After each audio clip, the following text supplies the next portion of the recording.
bem, pessoal? Vamos comentar aqui agora a prova do STM, Superior Tribunal Militar, para o cargo de analista judiciário, o cargo administrativo, que é o cargo 1. De antemão, eu já notei que essa prova ela fugiu um pouco fora da curva. Por quê? Porque apesar do edital ter colocado AFO, eu vi questões aqui, que a gente vai aprofundar ao longo da explicação, que são específicas de contabilidade pública, que, a meu ver, não deveriam estar nessa prova. Tinha muito mais coisa para cobrar de orçamento do que de contabilidade pública. Porque se o examinador quisesse colocar contabilidade pública, ele abria, certo, uma parte chamada contabilidade pública. Beleza? Vamos avançar aqui. Antes de mais nada, aproveitar aqui um pouquinho, antes de a gente chegar nas questões, fazer aqui uma breve propaganda. Esse aqui é o meu livro de Contabilidade Pública 3D, da editora Juspódio, 2018, completo, atualizado, uma verdadeira bíblia, certo? É o livro do mercado com o maior número de questões objetivas, mais de 1.500. É o único livro do mercado de contabilidade pública que tem questões discursivas, no caso 30, e é o único livro do mercado de contabilidade pública que tem os QR Codes, são vídeos integrados ao livro, beleza? Vamos prosseguir aqui nas nossas questões. 71 a 73, então vamos lá. Se determinado ente da federação precisar atender necessidades específicas, ele poderá acrescentar níveis de classificação da receita orçamentária em adição aos níveis aplicáveis a todos os demais entes. Não tem isso aí está certo, não tem problema nenhum. Basicamente seria o seguinte, vamos pegar o caso da receita. A receita você tem os seguintes níveis. Por exemplo, você tem categoria econômica, certo? Você tem origem, tem espécie. Tem detalhamento das peculiaridades da receita. E você tem o tipo de receita. São 8 códigos, certo? No caso, 5 níveis. Se um estado X quiser criar, certo, um 6º nível, não tem problema nenhum. Mas o importante é que ele siga os 5 níveis anteriores. Por quê? Porque os 5 níveis anteriores foram normatizados pela Secretaria do Tesouro Nacional e devem ser seguidos dessa forma. Beleza? 72. Os créditos extraordinários podem ser abertos, ainda que não haja dotações orçamentárias para a realização da despesa. Verdadeiro. Ou seja, o que ele quer dizer? Você pode abrir um crédito adicional extraordinário sem fonte? Totalmente, não tem problema nenhum. Vamos para a próxima. 73. A lei orçamentária anual permite a consignação de dotações orçamentárias a diferentes unidades administrativas subordinadas a um mesmo órgão público. O gabarito dessa questão foi certo. Aí o que é que eu quero trabalhar com você aqui? Você que errou a questão e que pretende talvez anular essa questão. Qual é a diferença de unidade orçamentária para a unidade administrativa? É que a unidade orçamentária ela possui dotação na LOA. Lógico que dentro da unidade orçamentária você tem unidades administrativas. Porém, dentro da LOA, na hora que a LOA é publicada, o documento LOA, certo? Os anexos da LOA, você não vai encontrar unidades administrativas. Então, o que pode ser que alguém tenha pensado? Poxa, ele falou unidade administrativa e unidade administrativa não consta na LOA. Vou marcar errado. Quem pensou assim não está de todo errado. Tem uma coerência nessa linha de raciocínio. Porém, outras pessoas, que foi o que o examinador pensou assim, olha, um órgão público é uma unidade orçamentária. E dentro de unidade orçamentária, eu tenho unidades administrativas.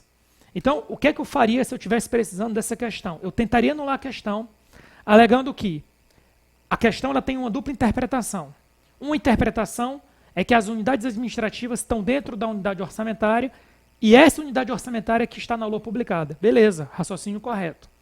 No entanto, a outra interpretação que tornaria a questão errada é que a afirmação dá a entender também que na LOA constam discriminadas as unidades administrativas, o que é falso. A única coisa que é discriminada na LOA são unidades orçamentárias. Então, para quem precisa, eu indico que a pessoa pode ir por esse caminho. O que a pessoa pode usar como referência? A pessoa pode usar como referência o meu livro, o livro de contabilidade pública, é uma referência. Você pode usar como referência também o livro de AFO, que vai sair, mas não vai dar tempo, então não vai dar tempo para usar. Então esquece esse segundo, que é o livro de AFO que vai sair até o final desse mês. E você pode usar como referência o manual CIAF. Você vai digitar Google, manual CIAF, unidade orçamentária, unidade administrativa, unidade gestora.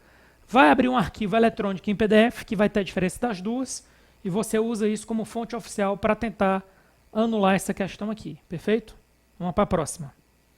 74, 75 e 76. Se o Congresso Nacional não receber a proposta orçamentária elaborada pelo Poder Executivo, no prazo fixado pela Constituição Federal, ele deve elaborar sua própria proposta orçamentária. Falso. O que acontece quando o presidente não envia o projeto de lei orçamentária anual ao Congresso? O Congresso Nacional considera como proposta o orçamento vigente aprovado no início do exercício.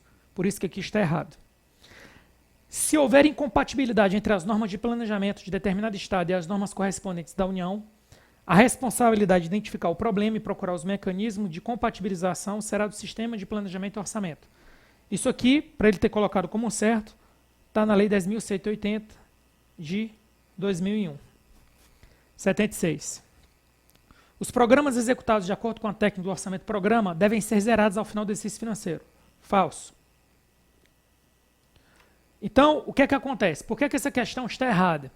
Porque a característica do orçamento-programa é que os programas têm caráter plurianual.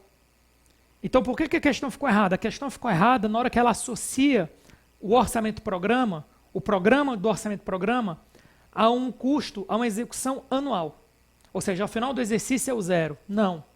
Ao final do exercício, o valor do programa continua em aberto, no PPA, e aí ele executa na próxima LOA o que lhe compete para o próximo exercício.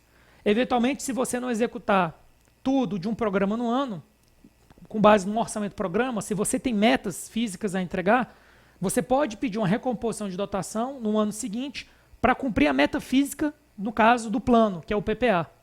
Então, o erro dessa questão foi tentar restringir o orçamento-programa a uma ideia de ano, quando, na verdade, o orçamento-programa ele trabalha com a ideia de plurianualidade. Beleza? Por isso que a questão 76 está errada. Próximo.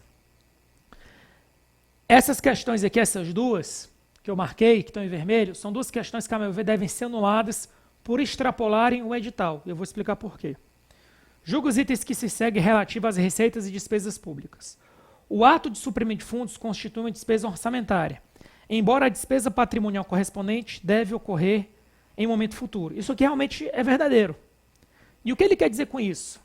Ele quer dizer com isso o seguinte, que a variação patrimonial diminutiva do suprimento de fundo ocorre no momento da prestação de contas. Só que aí o que eu te falo? É obrigação de um aluno que apenas estudou orçamento saber disso? Negativo. Isso aí é um assunto próprio de contabilidade pública. Então eu recomendo que os alunos que perderam essa questão, eles vão no MCASP, localizem suprimento de fundo no MCASP. Se não tiver lá, pode usar o meu livro como referência. E diga que esse assunto, apropriação de despesas de suprimento de fundo, envolve o termo variação patrimonial diminutiva, que é um termo cobrado no MCASP parte 4, plano de contas, e que o plano de contas estava fora do edital de AFO. Beleza? Seria isso. É vedado ao Poder Executivo, para efeito de projeção de receitas orçamentárias, aplicar índices de reajuste de preço sobre a série histórica de arrecadação. Isso aqui está verdadeiro, certo? Desculpa, está verdadeiro que eu digo, falso, porque na verdade você pode, é possível. E aí eu vou explicar por quê. Na LRF, Lei de Responsabilidade Fiscal, como é que você calcula a receita projetada para os próximos exercícios? Você pega a série histórica dos últimos 3 exercícios e corrige ela com base em 3 fatores. O primeiro fator é o crescimento econômico, que é o PIB projetado. O segundo fator é o efeito inflação, que é justamente isso aqui, ó, IPCA. É possível. E o terceiro fator são alterações na legislação que você pretende fazer, alterações de alíquota, criação de novas receitas, novos tributos. Por isso que a questão ficou errada, porque é possível sim fazer essa vinculação. O recebimento de parcelas de dívida ativa é feito sem alteração nas contas patrimoniais. Falso. Errado. Porque as contas patrimoniais são feitas. Na verdade, o que é que acontece? Quando você recebe uma parcela da dívida ativa, você vai aumentar o valor no caixa, você debita caixa e você credita dívida ativa a receber. Aí eu te pergunto, debita caixa, credita dívida ativa, Isso não é contabilidade pública, professor? Exatamente. Como é que eu saberia que debita e credita? Só com base no MCASP parte 4, plano de contas. E a parte 4 do plano de contas não está no edital de AFO, então não poderia ter sido cobrado isso daí. Beleza? Próximo.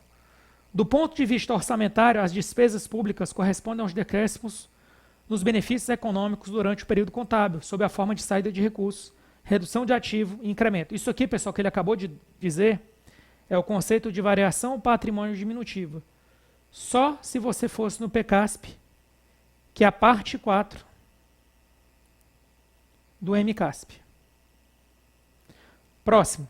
No final do exercício, então, aqui realmente está errado, porque não seria despesa orçamentária, despesa pública, seria variação patrimonial diminutiva. Certo? Para ficar certo. Então aqui está errado a questão, né? Porém, cabe recurso. Cabe recurso. Não porque estaria certo. Cabe recurso porque é um tema fora de AFO. 81. No final do exercício, as despesas orçamentárias empenhadas e não pagas deverão ser inscritas em restos a pagar e assim constarão dívida flutuante.